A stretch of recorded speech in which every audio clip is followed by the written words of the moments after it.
Live from downtown Detroit, home of WDIV and Click on Detroit, Local 4 News at 5 starts now.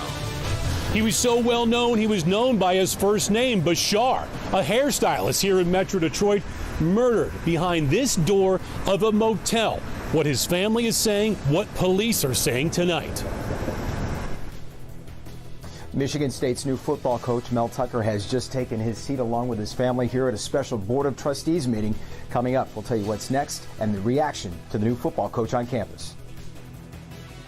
Okay, Jason, but we begin with the weather. You can see it moving in on 4 Live radar. Snow is on the way, and it's going to be a while before we're done with it, too. Good to have you with us on Local 4 News at 5. Let's start things off here this hour with Ben and whether this is going to come in time for the afternoon drive. Ben? I think we all get home okay, but shortly after, that's when that snow's going to start falling. This is a system we're looking at, plenty of moisture, but we're really only getting the northern half of it. And even at that, a lot of that stuff that's showing up on radar is not reaching the ground. You look down here across northern parts of Indiana, Fort Wayne's dry, South Bend's dry. Snow showers just now starting to be reported there in Muncie. So it's probably going to be another hour plus before we start seeing that in the south zone. And those chances go up to likely as we get into the evening hours tonight. Once we get past the midnight hour, they drop off to very low. They come back to probable as we get through the morning commute. And then after that, it just becomes nuisance stuff generally as we get into the second half of tomorrow. Temperatures are going to be a different story, though, as we get through the day on Thursday. That 32 is going to be our high for the day tomorrow. We'll show you how far we're going to fall, how much we're expecting when this is all said and done, and those frigid wind chills on Friday. All coming up, guys. Okay, Ben. Now, developing at this hour, Detroit police confirm a suspect is now in custody in the killing of a well-known hairstylist, Bashar Kalabat. The 56-year-old was found dead late last night inside a room at the JZ Motel right near 8 Mile in Gratiot. And the chief says that motel had a critical element that helped police make a quick arrest. Sean Lay is live in Brewery Park where that suspect was arrested. And Sean, the motel has green light cameras. Green light cameras that saw this suspect, young suspect, walking out of the room, and the cameras caught a good look at his security guard uniform that he was wearing, including a distinctive patch on his arm. Police then were able to track him all the way down Gratiot Avenue to right here at Brewery Park. And he was at work. He was on the job just hours after this awful incident, and that's when police and the ATF jumped in to grab him. The loss of 56-year-old Birmingham hairdresser Bashar Kalabat is hitting the Metro Detroit community hard. You know, just Monday, I just talked to him. I don't know what happened. People knew Kalabat by just his first name, Bashar, a ray of positivity and creativity, who styled celebrities and countless others. But the manager of JZ Motel on 8 Mile at Gratiot knew Bashar because he was a regular there. Yeah, he's a regular here. He comes here often. He prefers the downstairs room. Around 6 last night, Bashar rented a room. A man was seen on camera joining him. By 9, the door was open. Something was wrong.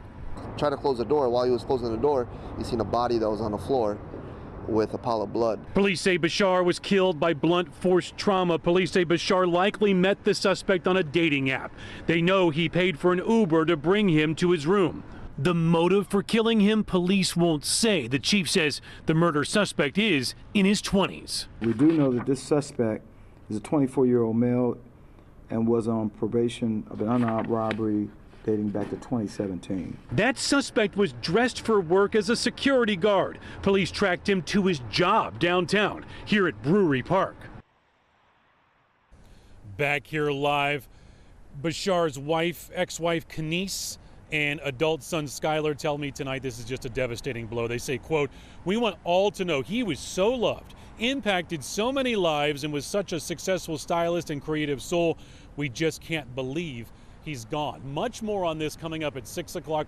Bashar was actually on Live in the D. We'll show you his appearance a couple of years ago. And also, he had plans for a new salon, perhaps in the Birmingham area. We're going to talk to his business partner, also devastated by his loss. Kimberly Devin, back to you. Sounds like he was loved by many, that's for sure. Well, Sean, I'm wondering if Bashar paid for the Uber for the suspect. Police then didn't have a name to go with to search for the suspect. They did not. So the chief even said this could have been, in his words, a whodunit. So they needed the images from the green light camera, and it led them to the suspect, who's 22 to 24 years old, right here at Brewery Park. And the building behind there, it houses federal law enforcement agencies, including the ATF. So he was working here as a security guard. So we're going to learn much more also about this suspect as we learn a lot more about Bashar's impact on the community. Yeah. All right, keep us posted. Thanks, Sean. Spartan fans, can't wait to see you. We're about to be wheels up here in Colorado. Can't wait to see you in East Lansing. Go Green. That's Mel Tucker ready to go. Spartans posted this video to Twitter late this afternoon as the school's new head coach makes his way to MSU. That's right, and Bernie's here now. This comes as a pretty big surprise, right? Sure, but he's the guy that opened up last week. He was the first guy. Michigan State needed a football coach before they became another punchline, so they revisited Mel Tucker of Colorado, who originally said no, but this time they came with money. Reports say he got a 5-year deal worth over $5 million per season. He's the new head coach of the Spartans. We've got highlights of Tucker. He'll be introduced at a 6:30 press conference tonight. Here he is arriving in East Lansing. He was head coach at Colorado for just one season. They finished 5-7. He knows East Lansing because he was a graduate assistant there under Nick Saban in the late 90s.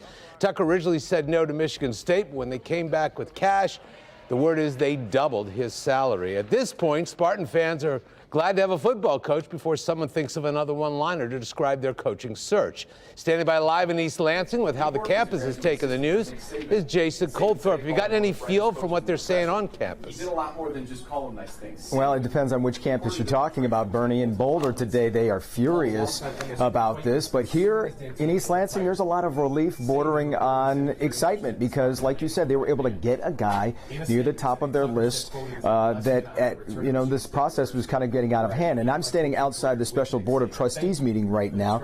AD Bill Beekman is inside addressing the board, going over the deal and going over what Mel Tucker brings to this university. In fact, he just arrived a few moments ago and walked through the hallway with his family. We have video of that as well. Tucker, as you said, comes from Colorado, and to say that this whole process over the last 8 days was a whirlwind is an understatement. Watch. The MSU coaching search for its next football coach reached a breakneck pace in the last 8 days. So are you familiar with who they hired, Mel Tucker? I am. What are your thoughts? Who did they hire? Mel Tucker.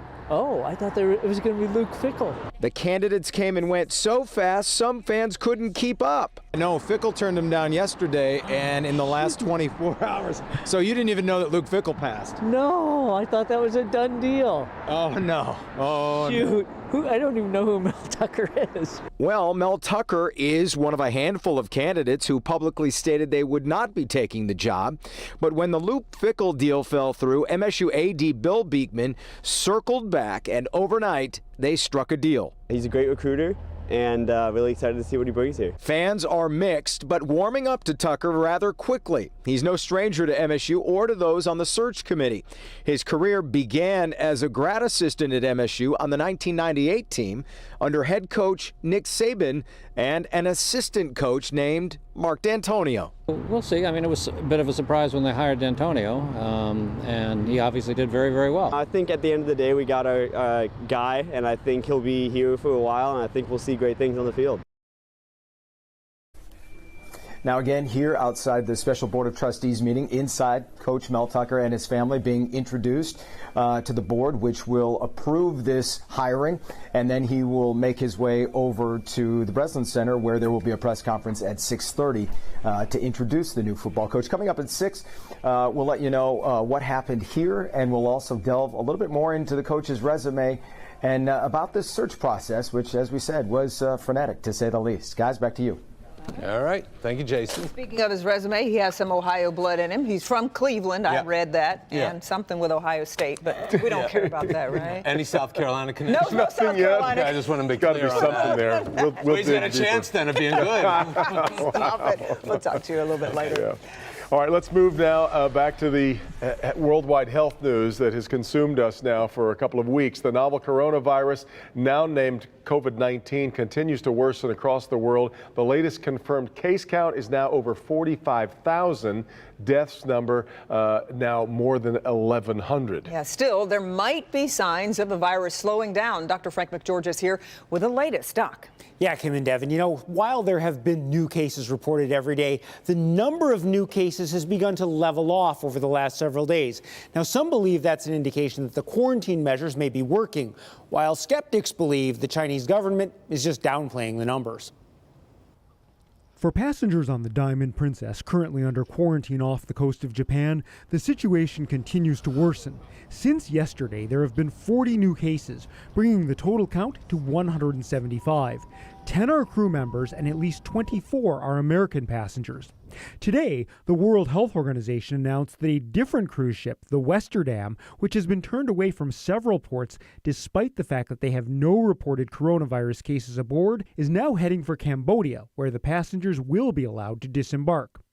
The Director General of the World Health Organization has emphasized the need for careful balance between precautions against COVID-19 and fear leading to xenophobia, saying outbreaks can bring out the best and worst in people, and that stigmatizing individuals or entire nations does nothing but harm the response. Meanwhile, in the U.S., there are no new cases. However, Dr. Nancy Messonnier of the CDC said in a conference call today that we can and should be prepared for this new virus to gain a foothold in the U.S. The goal of the measures we've taken to date are to slow the introduction and impact of this disease in the United States. But at some point, we are likely to see community spread in the U.S. or other countries, and this will trigger a change in our response strategy. So as of today, the CDC has evaluated 420 people for COVID-19 in 41 states. Of those, 13 have tested positive, 347 negative, and 60 are still pending.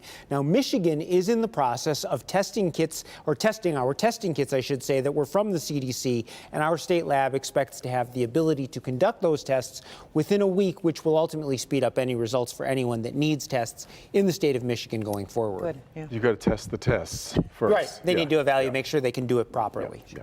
All right, thanks, Doc. Well, we're just getting started here on a Wednesday. Here's Sandra Ali. Devin, Kimberly, you just heard in our top story about the popular salon owner killed and the connection to a dating app. Coming up, sources reveal new details in a Michigan man's murder and its tie to a secret website, plus an urgent new warning from state police about these websites. All right, Sandra, also from Madison Heights to Sanilac County, Help Me Hank uncovering brand new developments in the toxic ooze investigation. It could mean new testing is needed. Larry? Who shot 21-year-old Dion Bridges is a question his family has been asking for months now. Dion did not deserve to lose his life the way he lost it. I'm Larry Spurl, and I'll tell you where the investigation stands now.